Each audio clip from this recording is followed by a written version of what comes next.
मन्मनः भवः मद्भक्तो मद्याजी मां नमस्कुरु मामेव यस्यसि युक्तेव आत्मनं मत्परायणः। भगवान श्री कृष्ण अर्जुन को कहते हैं कि हे अर्जुन, अपने मन को मेरे नित्य चिंतन में लगाओ, मेरे भक्त बनो, मुझे नमस्कार करो और मेरी ही पूजा करो। इस प्रकार मुझ में पूर्णतः तल्लीन होने पर तुम निश्चित रूप से मुझको प्राप्त होंगे। तात्पर्य जानेंगे।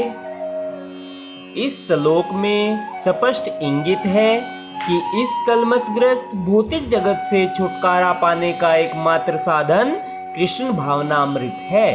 कभी कभी कपटी भाष्यकार इस स्पष्ट कथन का तोड़ मरोड़ कर अर्थ करते हैं कि सारी भक्ति भगवान कृष्ण को समर्पित की जानी चाहिए। दुर्भाग्यवश ऐसे भाष्यकार पाठकों का ध्यान ऐसी बात की ओर आकर्षित करते हैं जो संभव नहीं है। ऐसे भाष्यकार यह नहीं जानते कि कृष्ण के मन तथा कृष्ण में कोई अंतर नहीं है। कृष्ण कोई सामान्य मनुष्य नहीं है, वे परमेश्वर है। उनका शरीर, उनका मन तथा स्वयं वे एक हैं और परम है। जैसा कि कर्म पुराण में कहा गया है, भक्ति सिद्धांतः सरस्वती गोस्वामी ने चैतन्य चरितामृत अर्थात पंचम अध्याय आदि लीला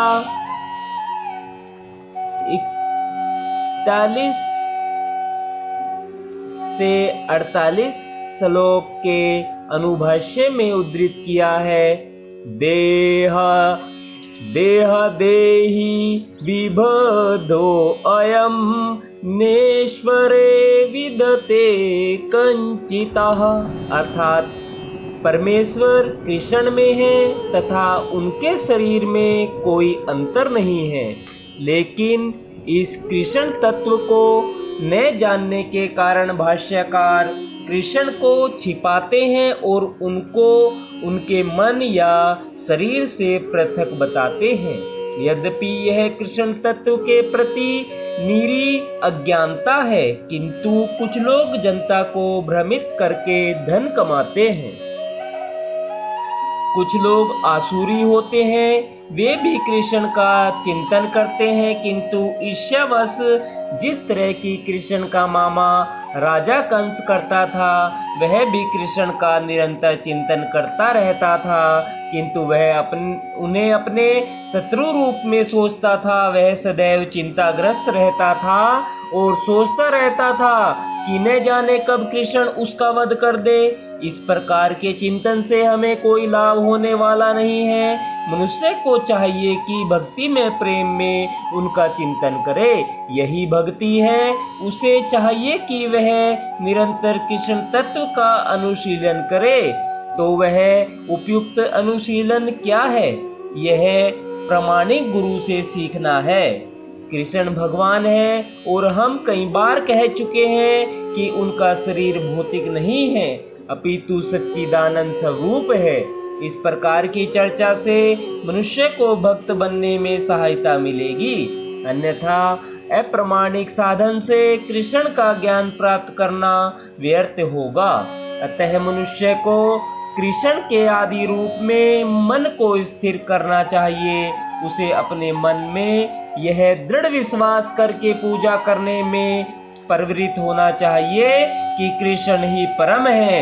कृष्ण की पूजा के लिए भारत में हजारों मंदिर हैं जहां पर भक्ति का अभ्यास किया जाता है। जब ऐसा अभ्यास हो रहा हो तो मनुष्य को चाहिए कि कृष्ण को नमस्कार करे, उसे अर्चा विग्रह के समक्ष नतमस्तक होकर मनसा वाचा कर्मणा हर प्रकार से प्रवृत्त होना चाहिए। इससे वह कृष्ण भाव में पूर्णतया तल्लीन हो सकेगा। इससे वह कृष्ण लोक को जा सकेगा। उसे चाहिए कि कपटी भाष्यकारों के बहकावे में न आए। उसे श्रवण कीर्तन आदि नवधा भक्ति में प्रवृत्त होना चाहिए। शुद्ध भक्ति मानव समाज की चरम उपलब्धि है। भगवत गीता के 7वें तथा 8वें अध्यायों में भगवान की ऐसी शुद्ध भक्ति की व्याख्या की गई है जो कल्पना, योग तथा सकाम कर्म से मुक्त है। जो पूर्णतया शुद्ध नहीं हो पाते वे भगवान के विभिन्न स्वरूपों द्वारा तथा निर्विशेषवादी ब्रह्म ज्योति तथा अंतर्यामी परमात्मा द्वारा आकृष्ट होते हैं, किंतु शुद्ध भक्त तो परमेश्वर की साक्षात सेवा करता है। कृष्ण संबंधी एक उद्धत पद में कहा गया है कि जो व्यक्ति देवताओं की पूजा में रत है वे सर्वाधिक अज्ञानी हैं। उन्हें कभी भी कृष्ण का चरम वरदान प्राप्त नहीं हो सकता। हो सकता है कि प्रारंभ में कोई भक्त अपने स्तर से नीचे गिर जाए,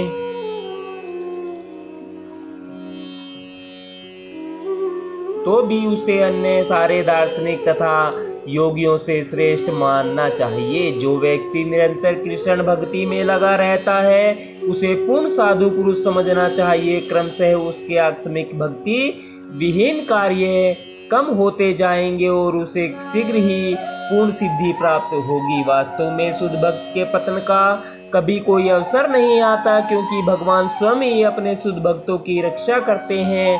अतः बुद्धिमान मनुष्य को चाहिए कि वह सीधे कृष्ण भावनामृत पथ को ग्रहण करे और संसार में सुखपूर्वक जीवन बिताए। अंतोगत्वा वह कृष्ण रूपी परम पुरस्कार प्राप्त करेगा। इस प्रकार श्रीमद् भागवत गीता के 90वें अध्याय परम गुह्य ज्ञान का भक्ति वेदांत तात्पर्य पूर्ण हुआ। राधे राधे भक्तजनों, राधे राधे। जय श्री कृष्ण। आज हमने श्रीमद् भागवत गीता के अध्याय 9 के श्लोक नंबर 34 का आनंद लिया है। कल से हम 10वां अध्याय शुरू करेंगे। राधे राधे। भगवान कृष्ण की आप पर कृपया बनी रहे। जय श्री कृष्ण।